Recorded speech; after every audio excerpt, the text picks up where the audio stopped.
কেন আপনি সারাক্ষণ দুশ্চিন্তা করছেন? আসল কারণ জানলে অবাক হবেন।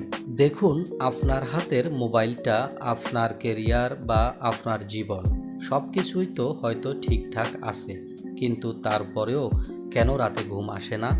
কেন মনে হয় কিছু একটা ভুল হচ্ছে? আপনি একা নন।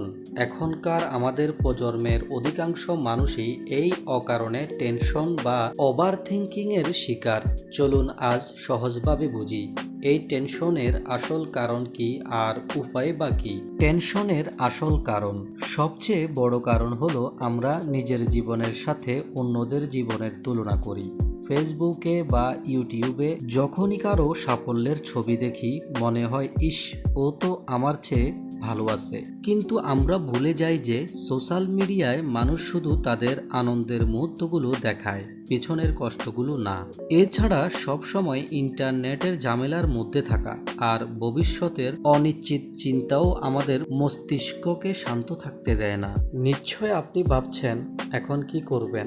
এখন উপায় খুব সহজ, কিন্তু অভ্যাস ট্রাই করে দেখুন। প্রথমত, ফোন থেকে ব্রেক নিন। ঘুমানোর অন্তত 1 ঘন্টা আগে ফোনটা দূরে সরিয়ে রাখুন।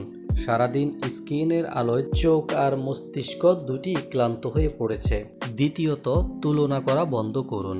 আপনি যেখানে আছেন সেটাই আপনার জার্নি, অন্যের সাথে নিজেকে মেলাবেন না। তৃতীয়ত, বর্তমানে থাকুন।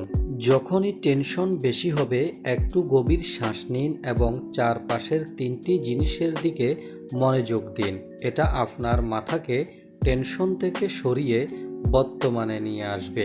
মনে রাখবেন, টেনশন হওয়া কোনো অপরাধ নয়, আমাদের সবারই কম বেশি হয়, কিন্তু এর উপর নিয়ন্ত্রণ আনাটাই জরুরি। আপনার ক্ষেত্রে এই টেনশনের মূল কারণ কি? টাকা, পড়াশোনা নাকি অন্য কিছু? কমেন্টে লিখে জানান তো, হয়তো অন্য কারো সাথে মিলে যেতে পারে।